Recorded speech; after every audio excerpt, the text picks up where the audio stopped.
Greetings. We'll continue speaking about the spirit of wisdom. Last time we described the spirit of wisdom essentially as having an understanding of what God is doing in every given age and the understanding of what we are to do to cooperate with what God is doing from age to age as we have an eternal perspective. Let's start by reading from Hebrews 3, verse 1 to 6. Therefore, holy brothers who share in the heavenly calling, set your focus on Jesus, the apostle and high priest whom we confess. He was faithful to the one who appointed him, just as Moses was faithful in all God's house. For Jesus had been counted worthy of greater glory than Moses, just as the builder of a house has greater honor than the house itself. And every house is built by someone, but God is the builder of everything. Now, Moses was faithful as a servant in all God's house, testifying to what would be spoken later. But Christ is faithful as the son over God's house, and we are his house, if we hold firmly to our confidence and the hope which we boast.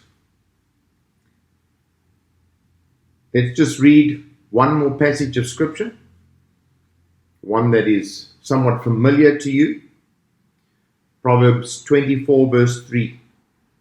By wisdom a house is built, and by understanding it is established. Verse 4. Through knowledge its rooms are filled with every precious and beautiful treasure. I want to speak today about building the house. Wisdom builds the house. We understand, without going into depth in that passage of Hebrews, that it is God who is the builder. We effectively are co-laboring with him. And the house that is being built is the family of God, the household of God. The glory of this house is much greater than what Moses was building. And Jesus himself, the Christ, was faithful to that which the Father had called him to build. And he built it with wisdom. As Proverbs 24 says, wisdom is essential in building the house. So when we're speaking of a house, we are obviously not speaking of a physical building.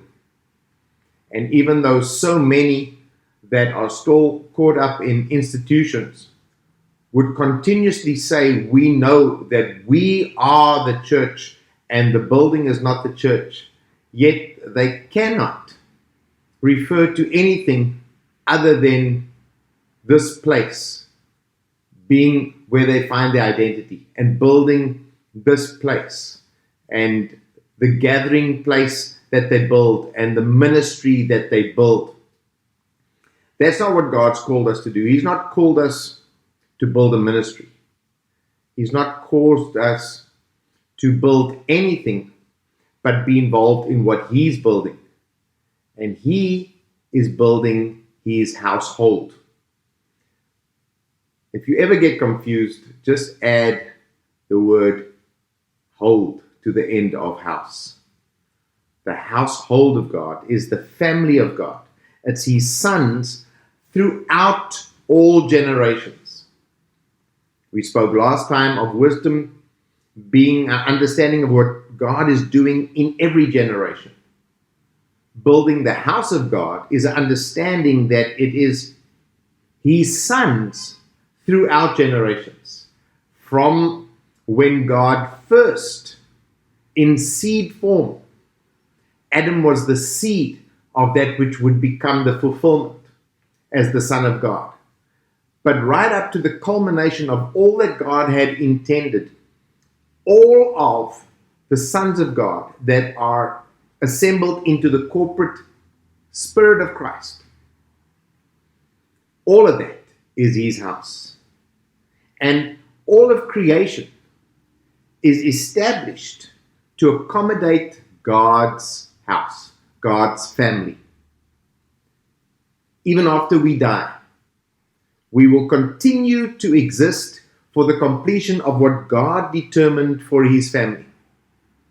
We spoke last time that many people's view is trying to be successful in their lifetime and letting what they accomplish in their lifespan be what they are consumed with. God plants us in time and space for the completion of that which he's doing from age to age, throughout the ages. And so even after we no longer are functioning here on the earth, we still exist and will even receive glorified bodies and return to the earth in the completion of that which God intended, to put himself on display through Son, the family, the household of God, being the radiance of who he is.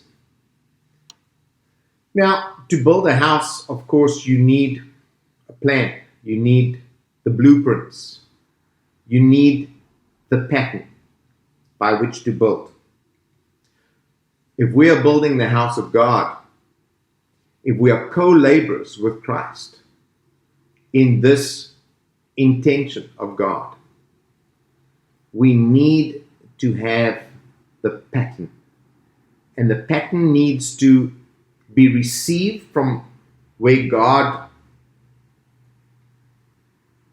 preserves the pattern, so to speak, first in heaven, and it must come into the earth. So we receive the pattern from an eternal perspective, from our position in Christ, seated in heavenly places. But that pattern becomes reality in creation. And that's what God is calling us to be faithful to. The completion of that which is in heaven to come to earth in accordance with God's eternal plan and his pattern. There's a lot of building going on in religious circles, in church circles, in institutions. And the building of religion and institution confuses even those who are devout. Now, devout are those who are eagerly given to the practice of whatever they devoted to. Unfortunately, the confusion often comes in with what is being built. And religion and institutions will often manipulate that understanding of what needs to be built and distract the sons of God from being about building the Father's house. Jesus, as a young boy, was already aware of what it was to be about his Father's business. Unfortunately, many that are caught up in institutions and religious practices have been fooled by the enemy. The enemy uses this as a tool to distract and confuse that even the devout think they are building that which is of importance. But in the end, it's shown to be of wood, hay, and stubble. It will not endure the shaking. So the pattern for the house that we are to be building comes from heaven by revelation. It is the Spirit of God and the Spirit of wisdom that gives us an accurate picture of what it is that needs to be built, what we need to be doing at every given stage, from age to age, what God is doing in the earth now and how we are to co-labor with Him in building His house. So that revelation comes so that we can build with wisdom. It doesn't come from man's cleverness. It doesn't come from our reasoning. It doesn't come from the clever things that we can perceive. Because God is ultimately the one building. And we can only co-labor by entering into the wisdom of God for what needs to be done, what needs to be built, when and where. Not everything can happen in your lifetime necessarily, but everything that you are meant to be involved in, God has purposed during your lifetime to be aligned with what God is doing in the earth at this moment. So this word wisdom in the Old Testament is often even translated skill, and it's very often used in conjunction with the word skill. Look, for instance, at Exodus 28 verse 3, where it says, "You are to instruct all the skilled craftsmen whom I have filled with the spirit of wisdom, to make garments for Aaron's consecration, so that he may serve me as priest."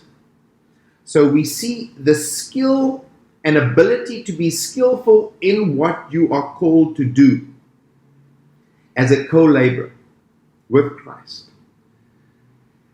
It is by a spirit of wisdom that God gives us the skill. God is calling us to be skillful builders, even as He's calling us to build the house. The holy nation that is seen in heaven by Paul, by John the Revelator, those things that are revealed in heaven, that holy nation will appear on earth as a reality. It's not just a vision. It's not just a dream. It's not just an image or a shadow or type. It is the reality that as it is in heaven will be on the earth. And that which appears in heaven as the holy nation will appear on the earth as a reality, even as it was in heaven. And this is what God is calling us to be co-laboring with Him towards. And we co-labor when we consent to being used by God for the furtherance of what He intends, so that what He intends is accomplished in its time. Now, obviously, if you don't agree to be used by God, He will use another. God is not dependent on your obedience for His will to be done. He'll raise another and He'll do it through another, but you get to be a partaker of this incredible inheritance. Remember, God is our inheritance, but we are also described as His inheritance. His inheritance in us. He is the builder. We are co-laboring. We are building with Him.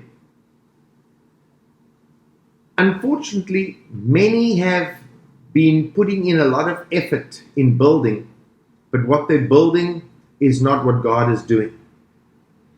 It's their own attempts. It's religion, and it's institutions, and it's things that even the pious man Now, someone who's pious is someone that is devoutly given to the practice of that religion or that which they believe. Even a pious man, his own attempts, that which he does by his own creation, and he offers that to God as worship, will be rejected by God.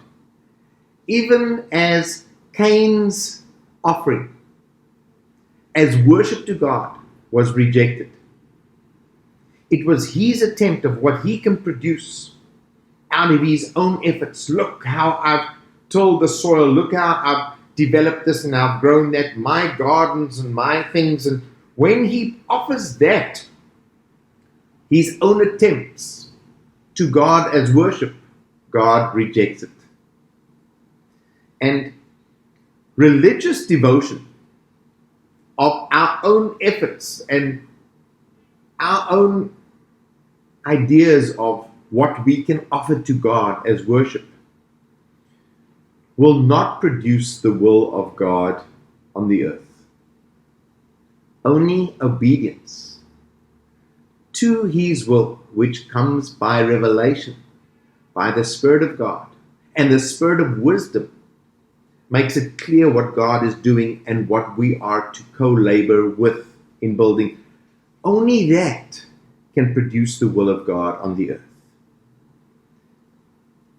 Only devotion to God's will and what he intends will produce what God is doing, which has eternal value, which will not be destroyed by the shaking, by fire. Now, God is gracious in that he could have mercy on someone that is religious and in their religious attempts trying to appease God. It's much like an immature son. God can have mercy on them and he can even wink at their ignorance and their immaturity. But the truth is, God can never entrust the affairs of his house to those immature ones. It takes mature sons who are led by the Spirit of God, who operate by a spirit of wisdom, to build the house. Those are the ones that God entrusts the affairs of his house to administrate the affairs of his house. Romans 12, verse 1 to 2. Therefore, I urge you, brothers, on account of God's mercy, to offer your bodies as living sacrifice, holy and pleasing to God, which is your spiritual service of worship. Do not be conformed to this world, but be transformed by the renewing of your mind. Then you will be able to test and approve what is the good, pleasing, and perfect will of God. Another way of saying that is when your mind is renewed and you're transformed from your thinking and your endeavors and your pursuits and what you offer to God as your immature version of worship. As your mind is renewed and you're transformed, then you will be the proof. It says, then you'll be able to test and approve. But it's accurate to say you will be the proof of what his will is. When others see, you will be the test that will prove God's will, the display of his will, his perfect will through you. And to that we offer our bodies, our lives as a living sacrifice. We are built in now as living stones in this house of God. This cannot be built with human wisdom. Adam allowed the soul to come in by his own wisdom and his own reasoning he blocked and restricted and interrupted the wisdom that comes from heaven. Remember, Adam, with the wisdom from heaven, brought divine order, named the animal kingdom, the plant kingdom, set all things in order by revelation out of fellowship with God, could operate bringing divine order. But when he operated by the soul, that interrupted heavenly wisdom. And now he was left to try and do it by the sweat of his brow and that which he could figure out for himself. One of the first things he figured out, it's one of the first industrious things, the beginning of industry in human history, as he figured out he's going to fashion for himself some covering with fig leaves. The first industry. It was man's cleverness to figure out this will cover my nakedness. Well, before, he didn't need to be fashioning things to cover himself because he was covered by the glory of God. But he defaulted from the source of wisdom that was available to him, and the world and the sons of Adam make that same mistake. They default to how they understand the natural world as their source of wisdom. They think how I can figure out from what I see, touch, hear, smell, taste, the five senses, how I now process that and come up with deductions is my source of wisdom. What I observe in the natural world. But we understand that we have access to true wisdom, the wisdom of God, by His Spirit, and it's unrestricted. The natural man, the soulish man, the carnal man likes to be in control, likes to control the uncertainties of life by planning and plotting things and securing for himself provision and protection. The mind to the soul wants to be in control of the process. So faith is a difficult thing for the mind to the soul because it wants to be the master of its own destiny. It wants to set in place that which I can rely upon because I've built it. The mind to the spirit does not have to secure for itself because it understands God has secured for us an eternal glory, and we operate out of that eternal wisdom. Romans 8 reminds us, just read verse 5 to 8 and verse 16. Those who live according to the flesh set their minds on the things of the flesh. But those who live according to the Spirit set their minds on the things of the Spirit. Now the mind of the flesh is death, but the mind of the Spirit is life and peace. Because the mind of the flesh is hostile to God. It does not submit to God's law, nor can it do so.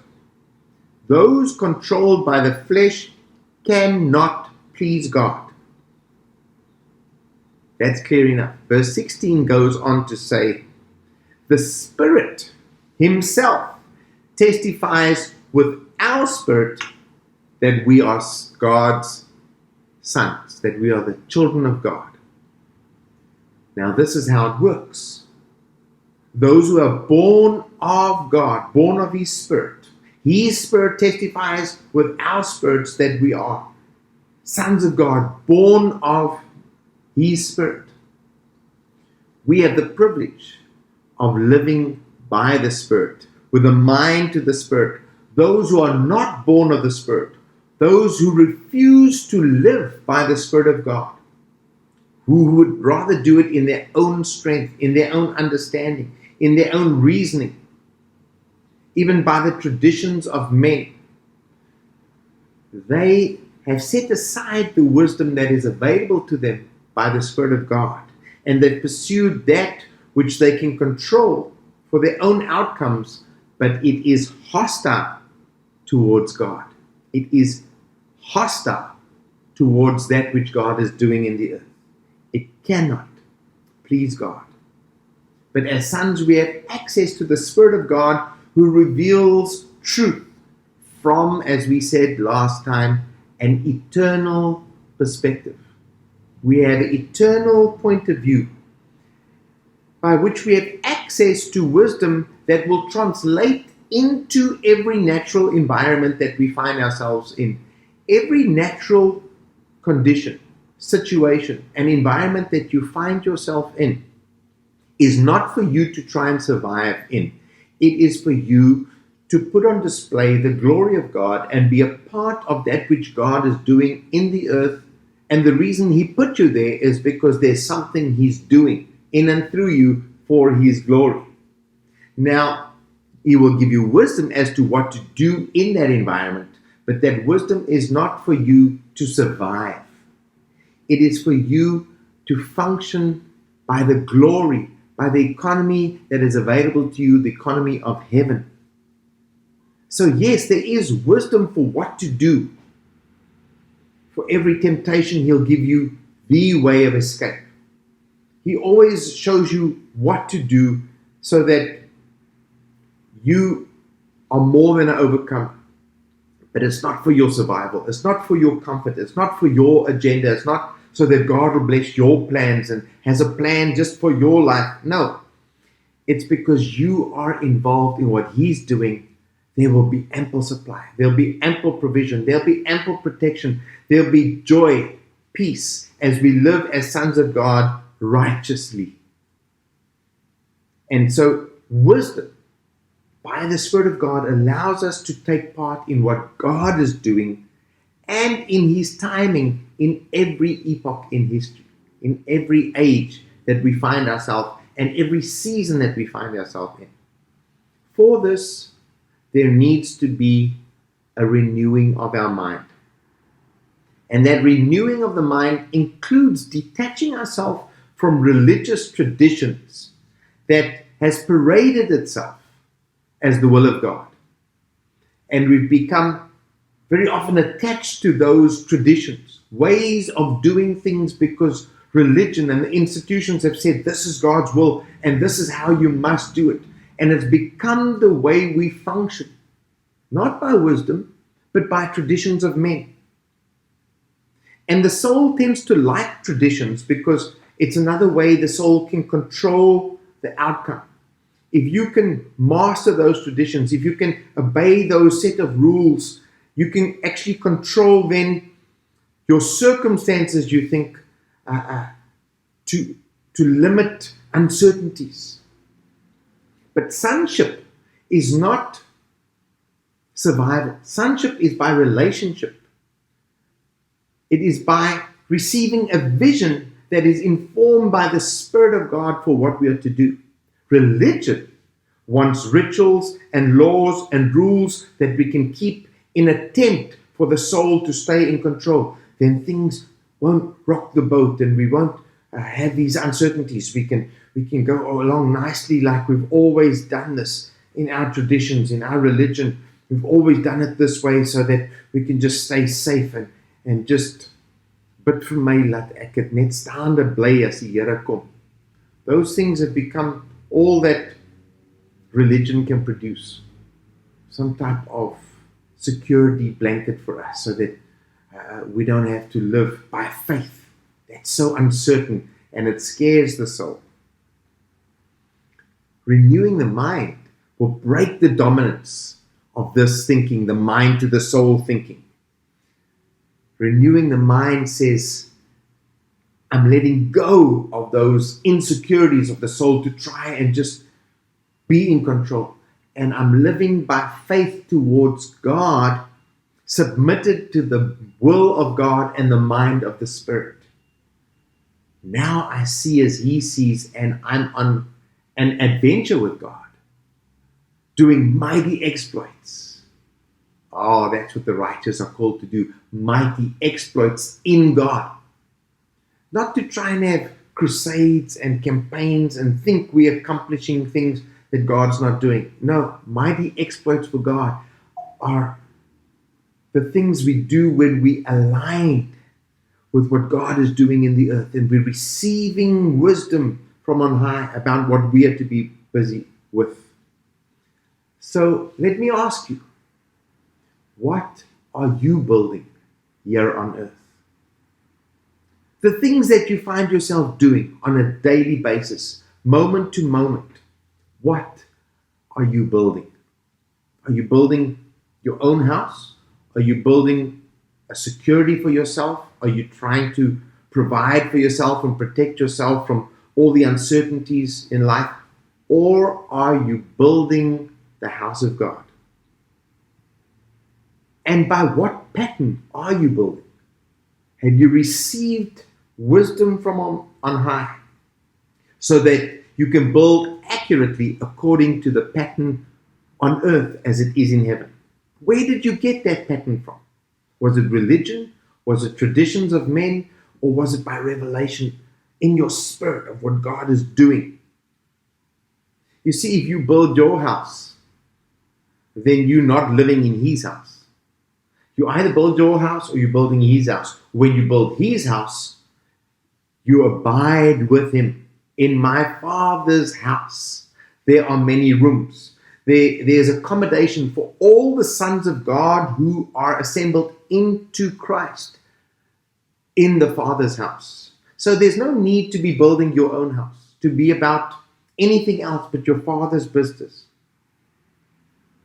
The pattern for what you build when you build your own house doesn't come from heaven, because God is not interested in building for you a house.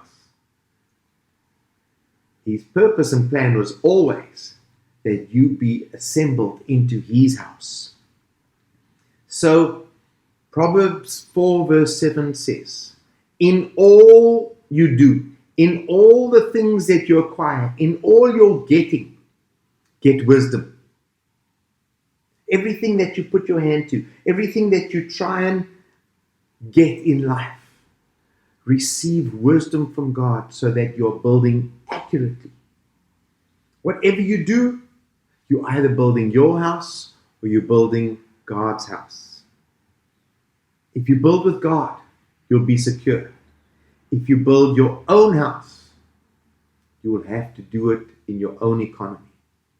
If it's not God's pattern, it will not make it when all that can be shaken will be shaken.